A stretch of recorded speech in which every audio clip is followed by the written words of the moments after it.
Hey, Shalom. It is your brother Yawanathan. First and foremost, I want to give all praises to the Most High, Yahweh, Bahashim, Yahawashi, Bahashim, Rakakadash. I want to give double honors to the apostles and the elders of Great Millstone. And I want to say Shalom to all the brothers and, of course, the few sisters who are pursuing this truth in sincerity. All right?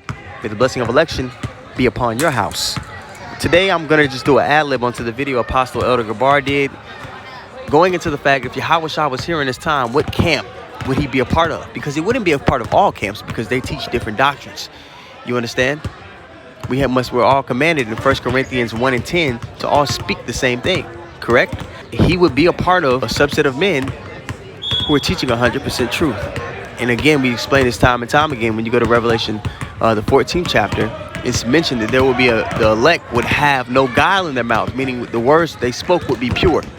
Okay, watch out, guys. Stay up that court. All right, meaning the words that they spoke would be pure. Actually, let's just go there really quick, and then we'll come back to John 2. Revelation 14, it says, "And I looked, and lo, a Lamb, Yahawashi, stood on the Mount Sion, and with him 144,000, the elect of the nation of Israel." So you have the 1/3, and within that 1/3, you have the elect, meaning the prophets and the teachers, which will be the ruling class of the nation of Israel. And Lord willing, I'm a part of that number.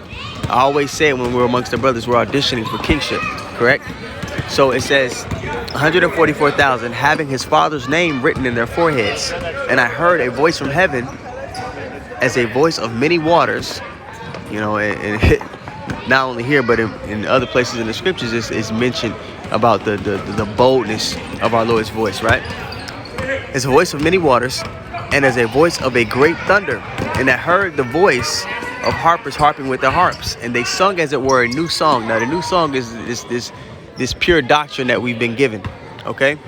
Before the throne and before the four beasts and the elders. And no man could learn that song but the 144,000 which were redeemed from the earth, okay? These are they which were not defiled with women, meaning the philosophies, okay? And we went into that here in class yesterday, talking about how it wasn't against the law necessarily for a man to have concubines of another nation. Where people went off is where they started to follow the gods of these women, and then that they came with. Example, all of David's sins were laid out before us. And David had wives of other nations. That was not listed as one of David's sins. But for Solomon it was. Why? Because in Solomon's old age, he had these concubine women, but he took on and built temples to their gods. That's where he went off. You see? In the early stages, when we were in the wilderness and we were going through these nations, we were trying to get establish our own way. Okay? So right then it wasn't time for us to kind of mingle with the nations and their other women, because we weren't in it. We were crawling. We weren't even walking yet. We were babies. So it wasn't a time for us to, really mingle with other nations, because we would be taken by their ways, which we were, right? But, that's neither here nor there. So the point of me going here in Revelation, the 14th chapter, is the fact that there are going to be people, there's going to be a subset of men that have 100% truth, that have the full understanding we need for this time to receive salvation. Not saying that we know every single thing, like that we know what the inside of a cherry looks like, right? Not that, but the understanding we need and we're allotted for this time, the part we were given in this time, that's the 100% truth that we need to complete this part of the mission. Okay, now let's go back to John, the 2nd chapter. All right, so we go back to John 2, okay? And we'll start at verse 11 here. It says, "This is the beginning of the miracles did Yahawashi in Cana of Galilee, and manifested forth his glory, and his disciples believed on him." Okay, they had faith that he was in fact the first spirit ever created, the Son of God. Okay, good shot. All right, now verse 12, it says, "And this he went down to Capernaum, which was a well-to-do city in Israel, he and his mother and his brethren and his disciples, and they continued there not many days. And the Jews' Passover was at hand." All right, and Israelites from all over the world would come to this gathering. I was reading a commentary, and it said as many as 250,000 have been estimated to show up during the Passover in ancient times. Right? 250,000 people. Think about, just to give you the setting, think about the Super Bowl, how people from all over the country, all over the world come to, wherever the Super Bowl is being held. The economy of that city is boosted just by it being held there. Or think about, NCAA March Madness, wherever they're having the Final Four at. The economy of the city is boosted because it's, the event is being held there. And not only, are people there for the event, but they're there to party, they're there to mingle, meet people, all kind of stuff, right? A very festive vibration is going on. Now, during the Passover in ancient times, think about our people and how they get down. Example for the people in South Carolina, for the people in Myrtle, right? Black Bike Week. You know how it gets down there.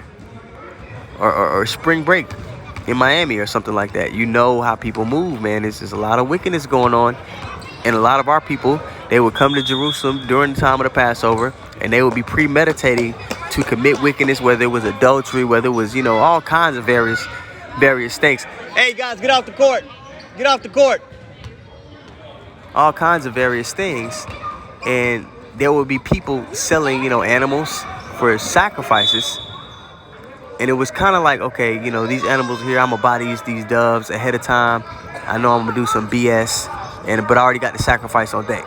You see what I'm saying? So think about the atmosphere. Think about how our people move, because it's the same spirits back in the day. All right? Take all that into account as we continue to read down here. Verse 12. After this, he went down to Capernaum, and he and his mother and his brethren and his disciples, and they continued there not many days. And the Jews' Passover was at hand, and Yahawashi went up to Jerusalem and found in the temple those that sold oxen and sheep and doves and changers of money sitting. All right, the little sacrifice I was talking to you about, right?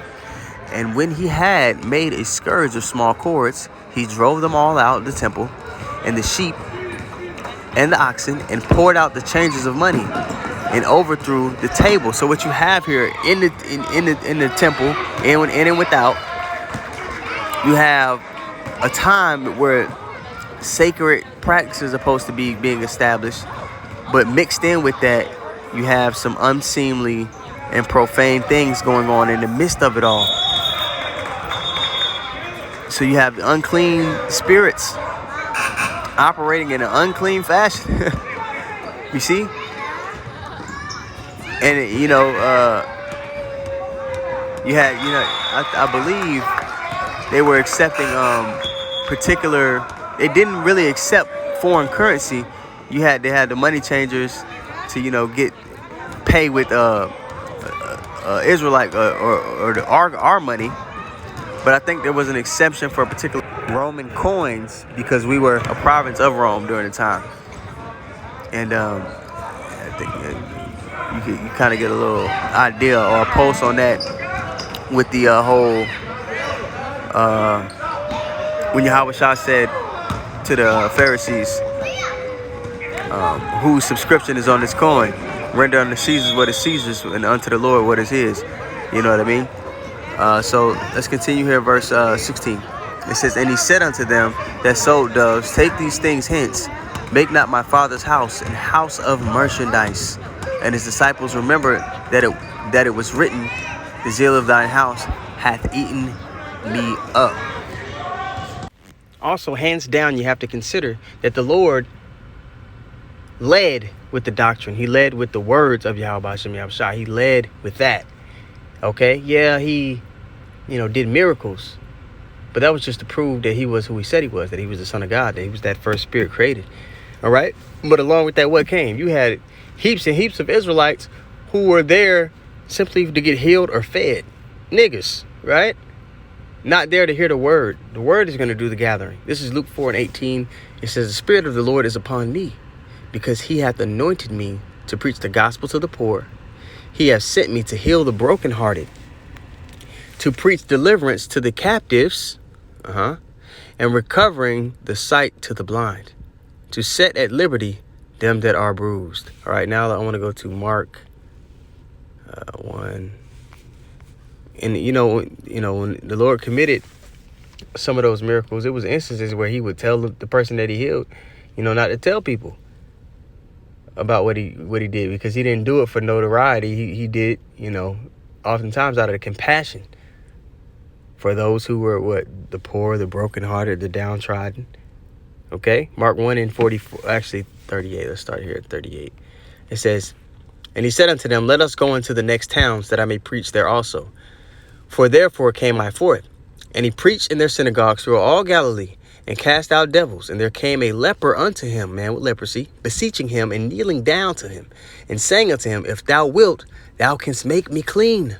And Yahawashi moved with compassion, put forth his hand, and touched him, and said unto him, I will, be thou clean. And as soon as he had spoken, immediately the leprosy departed from him, and he was cleansed. And he straightly charged him, and forthwith sent him, and saith unto him, See thou say nothing to any man, don't tell nobody, but go thy way, shew thyself to the priest, and offer for thy cleansing those things which Moses commanded, for a testimony unto them." Right? But he went out and began to publish it, and to blaze abroad the matter, and so much that Yahawashi could no more openly enter into the city, limited his mobility. All right? He didn't do it for the praise. He did it out of compassion. And his primary thing was to go into the cities, the chief places of concourse, and push this word. But was without in desert places, and they came to him from every quarter. But regardless, those who were allotted to hear the word, they came. The Lord's going to have it to where the elect is going to search out for this truth, and they're going to be sealed regardless. Right? So doubling down on the lesson Apostle Gabar did, by process of elimination. There's not too many people that Yahawashi would be, you could even say that he would be a part of particular groups, right? Just the case, the spirit of Yahawashi is the spirit of prophecy. He would be with a group that's heavy into prophecy, that's not, leading with gimmicks, that the doctrine is first and foremost. He would be with the group that's not just, that's reproving the world, that's reproving, Israelites who are going off and leading people astray. Hey, you do the math. All right. So with that being said, man, I want to give all praises once more. Lord willing, the lesson is edifying. The lesson was edifying. I want to give all praises to Yahweh, Bahashem, Yahawashi, Bahashem, Rakakadash. I want to give double honors to the apostles and the elders of Great Millstone. I want to say shalom to all the brothers and, of course, the few sisters who are pursuing this truth in sincerity. All right? May the blessing of election be upon your house. Shalom.